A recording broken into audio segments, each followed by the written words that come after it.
the narrative is, wow, look at, here we see that oil was rolling over in 1970, and then here it is now. So therefore, this is how the world works, and we'll probably just have another peak after that. I think that's the narrative.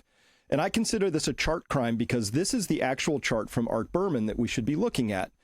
Green is conventional. We'll call that also cheap and easy oil, right? And then even with everything that happened, we brought on the Gulf of Mexico and Alaska. And guess what? It still went down until this red stuff. So this, to me, Adam, I see people focus on this, and you can't. This is too simplistic. You have to understand. Now, I will note that conventional oil peaked in 1970, and it's never recovered, despite all this magic new technology. Absolutely. No, it not only has it not recovered, it's never bucked its downward trend. And if you were to go back to that chart for one quick second, and if you were to remove everything except the red and only look at the red, you would see that that is tracing out the left-hand side of the green. It's coming up, and now it's beginning to slow.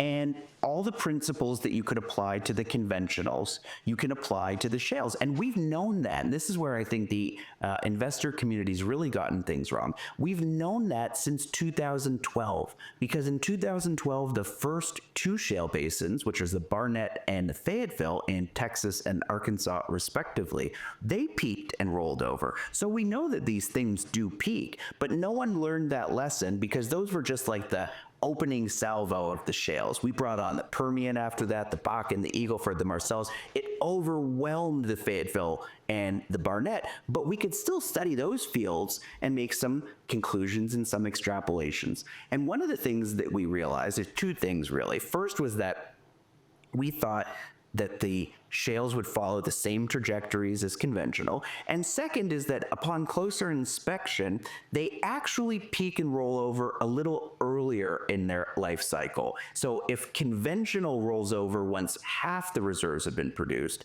shales have actually rolled over once like 35 to 38% of the resource has been produced. And when we then use that to look at the Permian, which has been driving oil growth, or the Marcellus and Haynesville, which have been driving gas growth, we came to the conclusion that 2024 would be the year that both of those rolled over. And sure enough, shale oil and shale gas peaked out in November and December of 2023, and they've been declining on a month-to-month basis ever. So, Adam, I want to just take this very stepwise to make sure everybody's tracking along. So conventional oil and gas is typically formed in a pocket. It's got just the right geology, and there's real liquids down there in a rock matrix, but very highly permeable rocks and all of that. But that's flowing from what you said, the shales are sitting under there. This is organically rich rock. It's been cooked at the right temperature. That's called the parent rock.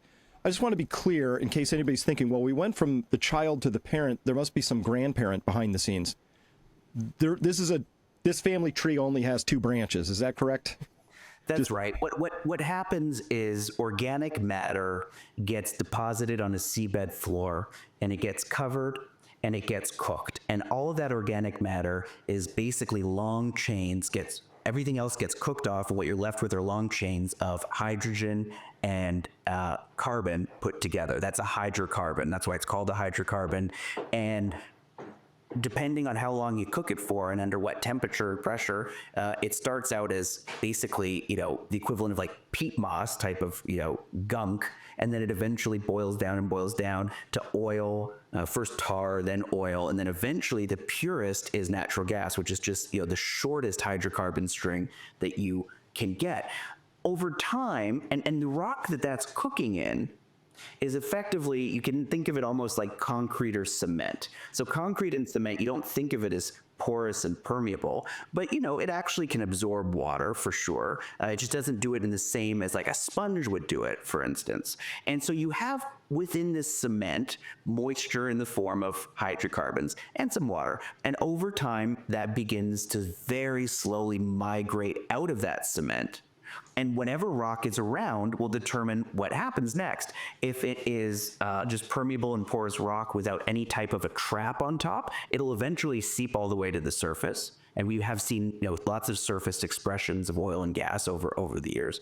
Or if there's an impermeable rock layer on top, Then what happens is it collects in these pools of very sponge-like sandstones and limestones, and that traps it in very high concentrations. So all of conventional oil and gas has been going into what I would call those sponges that sit below an impermeable salt layer or other type of impermeable rock and accessing the oil and gas there. What we're doing now, we're going into the cement and we're rubbleizing it. We're putting a huge amount of energy. We're introducing pathways for that oil and gas to migrate out, and we're sucking it up the wellbore. That's why we have to go horizontal, because these are like big tabular blocks of, like sidewalk cement, as opposed to, sponges just sitting around under the surface. That's, of course, a little bit oversimplified, but I think it drives home the point. Yeah, I was holding in my hand a piece of a shale layer that they'd pulled up from very deep down, and it felt like the chalkboard we used to have in schools. It was literally that substance to me. It was a little greasy, but it was rock.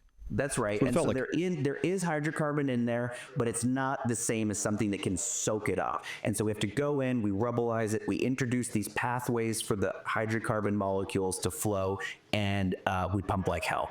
Okay. And the second thing I want to establish, since there is the shales, that is the source rock, that's the first stuff. The second is this idea that we kind of know where they all are, right? I mean, there's, I think the Barnett's sort of missing from here. There's a few, but these are the biggies, right? These are the big shales that exist out there.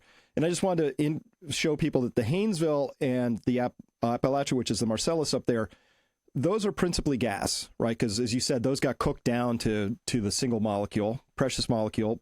And the rest of them are sort of some mix. Eagleford's kind of very light oil / gassy stuff, et cetera. But is this roughly the picture that we should be working with? It is. And, I'm trying to look here. It looks like maybe the Wattenberg. Oh, I guess, yeah, that's comprehensive. And again, what it comes back to is the idea that in the conventional world, you were spending a lot of money on exploration, looking for those sponges that were hidden under the ground. You knew, though, every time you tried to look for one of those sponges, you would drill all the way down until you hit the source rock, the shale. And so we had mapped all that shale all around, frankly, the world, not just the US. We have really good shale basement data across the globe. It's all been compiled and put together by the US Geological Society over many, many years. And what we were missing was the horizontal drilling and the hydrofracking to liberate that oil and gas. And so once George Mitchell figured that out, like I said, it was a very, very quick study for everybody else to say, okay, really the only impediment, frankly, in the early days of shale was money. Was the idea that, if you were an investor, would you pay an E&P company to go out and drill the Bakken for the first time? So that had a bit of a, time lag, but it happened really quickly, and that's why we were able to bring them all on. But the flip side to that coin is there's not a shale exploration boom that's going to go forward, certainly not in the United States, and I would argue not really on a global basis either, because we know where they all are, and we've gotten the best ones first. A really important part that came out in your commentary that relates to all this, because this is the argument I get, Adam, from people is like, oh, prices will go up, more will come out of the ground. Can you just walk us through what happened in 1970? I pulled this from your commentary up there. Just astonishing. People can read this. But prices went from $3.18 a barrel, you're saying here, to $34.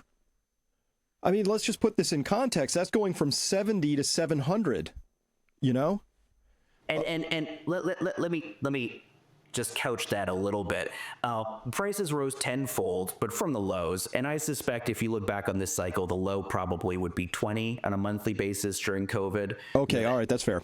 Yep. And so I think 20 to 200 is a decent estimate for where this cycle will peak. Now, when it went from 3 to 35, 35 by 1981 wasn't sustainable, and prices fell after that. And I suspect 200 will be tough for the global economy to stomach, might not be sustainable. But we are in this potentially tenfold increase, going from 20, I think, ultimately to a high of 200. And remember, only 2 years ago, when Russia invaded Ukraine, you got 120, on a spike. And so I think 200 is certainly in the cards. But this is what gets to the paradox, okay? Because what I've been telling you so far is geophysics, geochemistry, common sense. Nothing's paradoxical about it. This is the paradox. Conventional production rolled over at 50% produced, 50% of the reserves produced. We think shale is actually, for some reasons we can get into if there's time, will roll over at about 37 to 38% produced. What does that mean? That means that when production rolls over, there's still 50 to 60% of the oil and the gas left in the ground. The industry doesn't think that there's a problem because there's still lots of oil there. However, we don't produce until there's nothing left and then go to zero immediately. We happen to kind of follow this bell-shaped curve where we peak much earlier than anyone appreciates. That's the paradox. So how did it manifest itself in the 70s? And I think the analogy to today is so important because, you know, the administration is really dedicated to drill, baby, drill.